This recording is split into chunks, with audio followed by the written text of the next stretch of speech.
जाओ, मैं तुमसे बहस नहीं करना चाहता। जाओ अपने। क्या हुआ नीलिमा?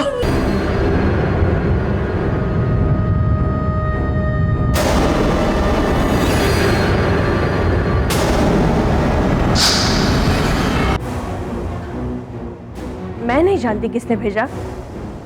हो सकता है किसी ने मेरा मोबाइल यूज किया हो। लेकिन ऐसा मैसेज तो That's all.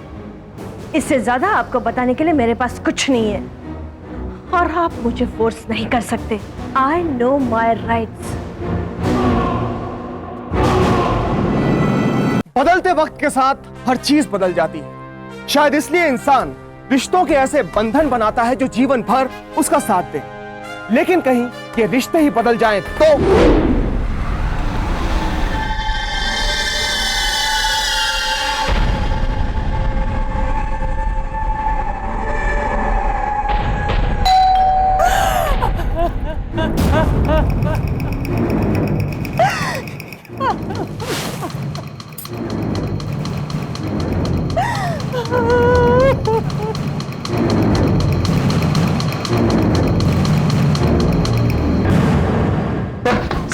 सर इंस्पेक्टर साहब, आप सर प्लीज मेरे साथ चलिए सर। वहां पे किसी ने नीलेश का खून कर दिया सर। नीलेश कौन? सर मैं आपको सब कुछ बताता हूँ सर। गाय चंद्रशेखर, इस घर को सील करो और फॉरेंसिक वाले को फोन करो और एक एम्बुलेंस बुलवाओ। सर।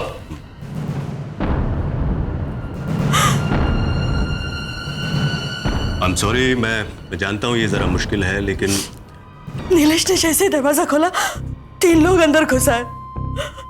नीलेश को गालियां देने लगे। उसमें से एक आदमी ने नीलेश को पकड़ लिया और दूसरे ने मेरे नीलेश को चाकू मार दिया। कह रहे थे कि मना किया था ना मोना से मत मिलना। ये मोना कौन है? नहीं जानती। 1-2 बार फोन पे बातें करते हुए नाम सुना था। मुझे लगता है कोई क्लाइंट होगी। अच्छा, उस वक्त घर पे कौन कौन थे? वैसे तो हमारा नौकर दिनेश घर में होता है, लेकिन उस वक्त वो बाजार गया था।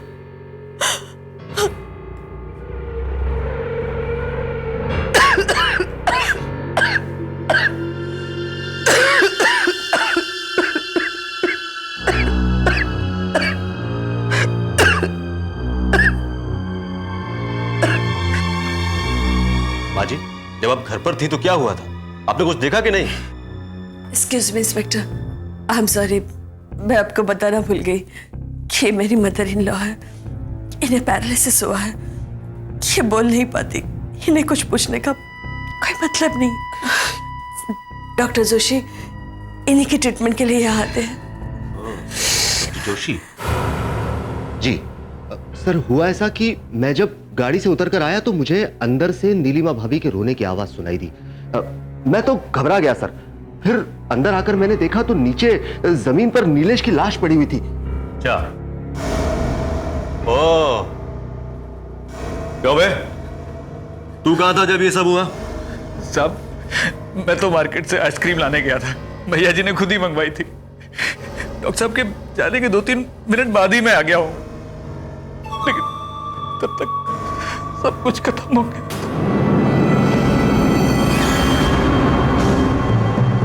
पुलिस ने इस मामले में मोना नाम की उस लड़की को ढूंढना शुरू कर दिया जिसका नीलेश के साथ तथकथित संबंध थे। पर जब उनके पास पोस्टमार्टम की रिपोर्ट आई तो Are you sure? ये रिपोर्ट ठीक है? यस सर, नीलेश की मौत चाकू के घाव से नहीं बल्कि गला घोटने से हुई थी। गला घोटने से? नजर में नीलेश की हत्या अवैध प्रेम संबंधों का नतीजा लग रही है। इसलिए पुलिस सबूतों और गवाहों के आधार पर उसकी तथाकथित प्रेमिका मोना की तलाश में लग गई। लेकिन तभी कुछ ऐसे तथ्य सामने आने लगे जो इशारा कर रहे थे कि ये केस जितना दिख रहा है उससे कहीं ज्यादा पेचीदा है।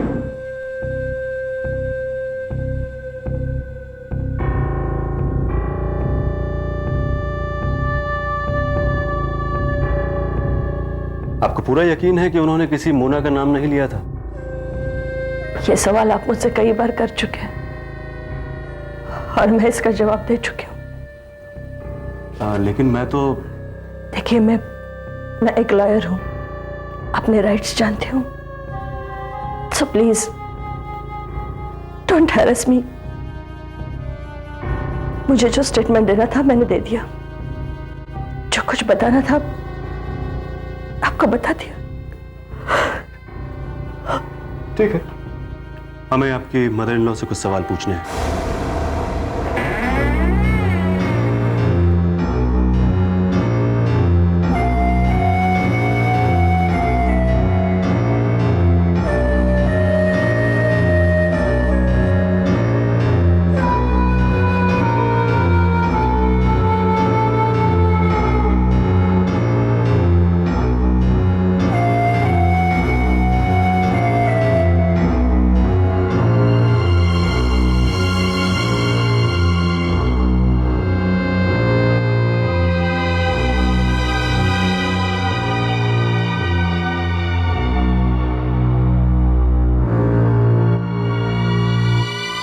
बाजी, आपने उस दिन कुछ सुना था, देखा था उस दिन?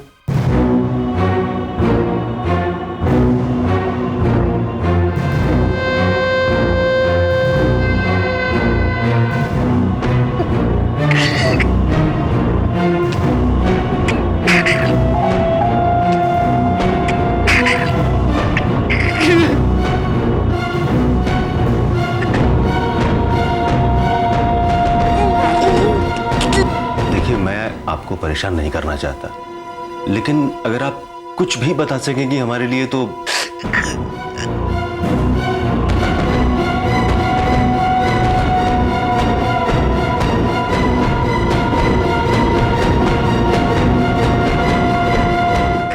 It's enough. Enough. मैं कह रही हूं आपसे ये कुछ कहने की हालत में नहीं है। Please please leave her alone.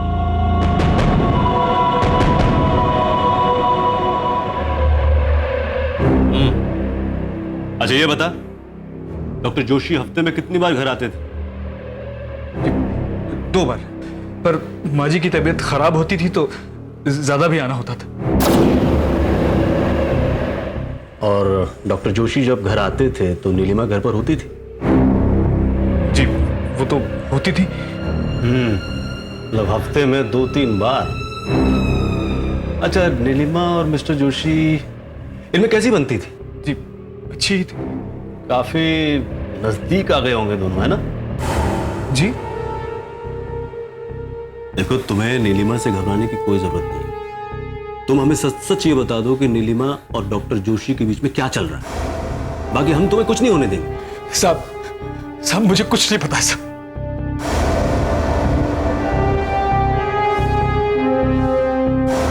साहब अब मैं जाऊं साहब?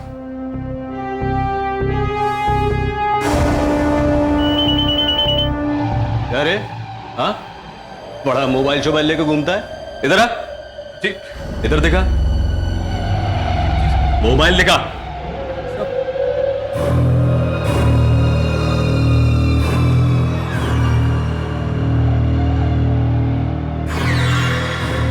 इसमें क्या बात है बे? किसका मैसेज है ये? साहब ये मेरा नहीं साहब, ये मोबाइल ही मेरा नहीं साहब। तेरा नहीं है तो किसका है बे? साहब ये वहां लाश के पास पड़ा हुआ था साहब। साहब भैया का तो था नहीं, वही लोग छोड़ गए होंगे साहब। सब गलती हो गई साहब, मैंने उठा लिया साहब। मैंने सोचा बेच दूंगा, कुछ पैसे मिल जाएंगे साहब। गलती हो गई साहब, बेच दूं।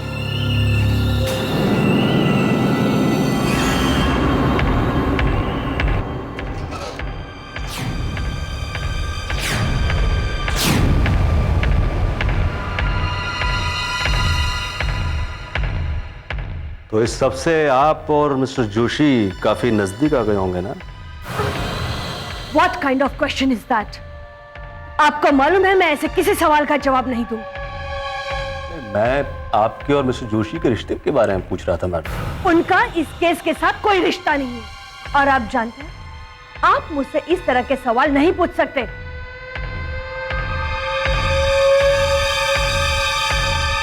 ये मोबाइल पहचानती हैं आप?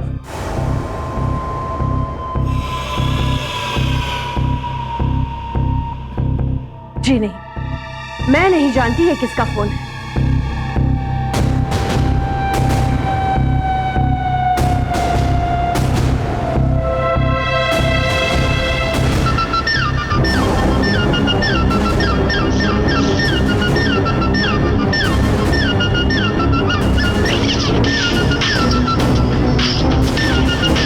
लेकिन ये मैसेज आप ही के मोबाइल से भेजा गया है मैडम। मैं नहीं जानती किसने भेजा। हो सकता है किसी ने मेरा मोबाइल यूज किया हो। लेकिन ऐसा मैसेज तो That's all. इससे ज्यादा आपको बताने के लिए मेरे पास कुछ नहीं है और आप मुझे फोर्स नहीं कर सकते। I know my rights.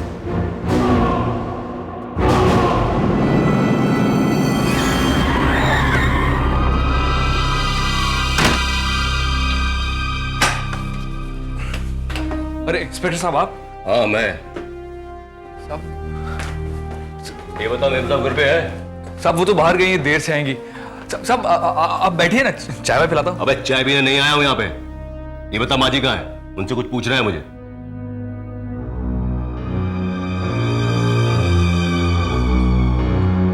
कैसी है आप माजी?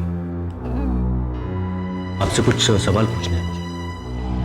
आप सिर्फ हाँ या ना में जवाब दीजिए। इस फोन को पहचानती हैं आप? माँ जी कुछ तो बोलिए। देखिए हम आपके बेटे के हत्यारों को पकड़ने की कोशिश कर रहे हैं, लेकिन हमें आपकी मदद की जरूरत है माँ जी। आप प्लीज बताइए ये फोन किसका है?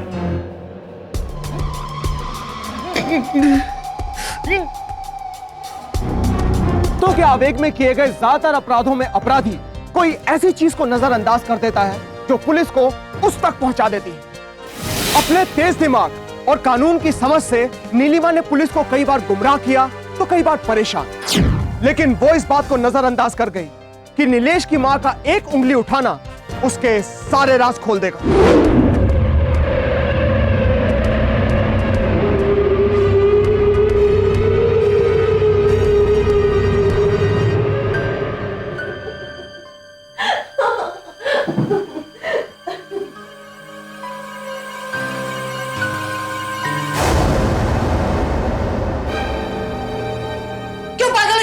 कर रहे हो? पागलों जैसी बात? मैं पागल हो जाऊंगा? मैं क्या जानता नहीं हूं कि तुम क्या कर रही हो उस लड़के के साथ मेरी पीठ पीछे? क्या कर रही हो? जाओ, मेरा मुंह मत खुलवा वरना क्या क्या करोगे? जाओ, मैं तुमसे बहस नहीं करना चाहता। जाओ अपने। क्या हुआ नीलिमा?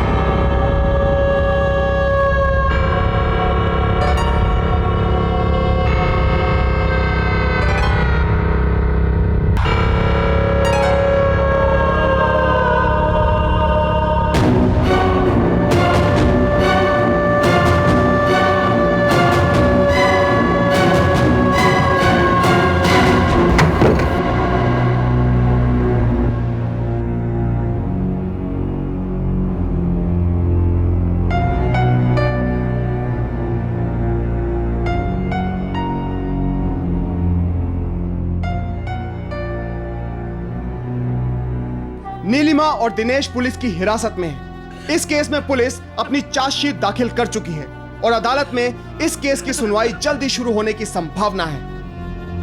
इनका औरत का अनैतिक संबंध निकले, वो अनैतिक संबंध से उसको ये मर्द का अड़चन थी, उसको खत्म करने के लिए उसने ये प्लान बनाया।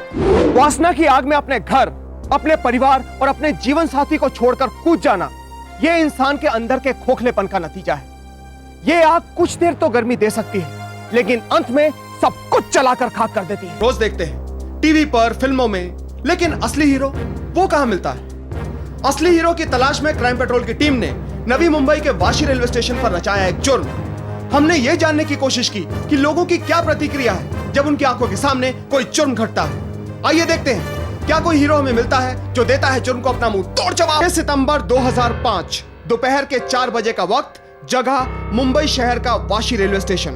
एक लड़का और लड़की बातें करते हुए स्टेशन से बाहर निकल रहे हैं। तभी पास में आकर एक गाड़ी रुकती है और उसमें से 3 लोग उतरते हैं। उनमें से एक आदमी भागता हुआ जाता है और लड़की को जानबूझकर धक्का देता है।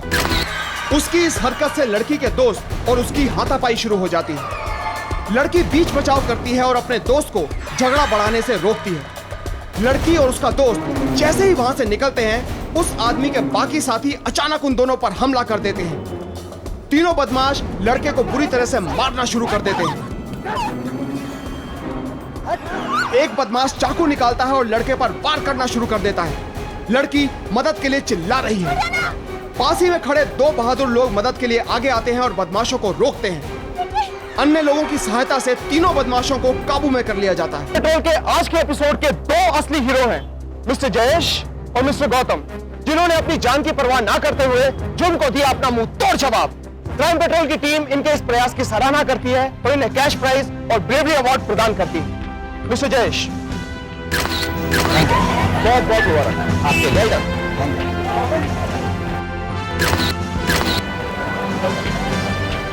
अच्छा जयेश, इधर आइए। हाँ, आप यहाँ रेलवे स्टेशन पर शायद कोई ट्रेन पकड़ने आए होंगे, तो आपने क्या देखा और आपके मन में क्या आया कि आप? मेरे मन में आया कि अगर एक आदमी मतलब 4 आदमी एक आदमी को मार रहे हैं तो उसकी तो जान जा सकती है, इसके लिए बचाने के लिए आगे हो गया मैं। Well done. ये थे हमारे पहले हीरो और अब आइए मिलते हैं क्राइम पेट्रोल के इस एपिसोड के दूसरे असली हीरो से, मिस्टर गौतम। अच्छा गौतम जी, आप बात बताइए, आप करीब आइए। आप हमें बात बताइए कि मतलब इस जुर्म को रोकने में आपका क्या योगदान? सर मैं इधर आया था स्टेशन पे, तो मेरे को लगा कि कोई लड़की उधर से आ रही है और वो लड़की को खींच रहा है। तो लड़की खींचने के बाद एक लड़के ने उसको मारा। मारने के बाद 2-4 आदमी लोग आ के उसको मारने लगा, तो मेरे को रहा नहीं गया। तो मारने गया तो मैं भाग के गया, वो आदमी को पकड़ के उसने मेरे को सुरा दिखाया। सुरा दिखाने के बाद मैं उसको दूसरा आदमी को पकड़ा वापस पकड़ने के बाद तो पुलिस आ गई और लेके चली गई। तो मेरे को लगता है क्राइम जिधर मेरे माँ बहन सब बाहर निकलती है, तो उनका प्रोजेक्शन मैं जैसा देता हूँ सब आम आदमी देना चाहिए। जुर्म को मुंह तोड़ जवाब देने के लिए हम शुरू करने जा रहे हैं पूरे भारत में क्राइम पेट्रोल दरबार। जी हाँ, जिसमें शामिल होकर आप हमें बता सकते हैं कि कितना महफूज है आपका शहर। How safe is your city.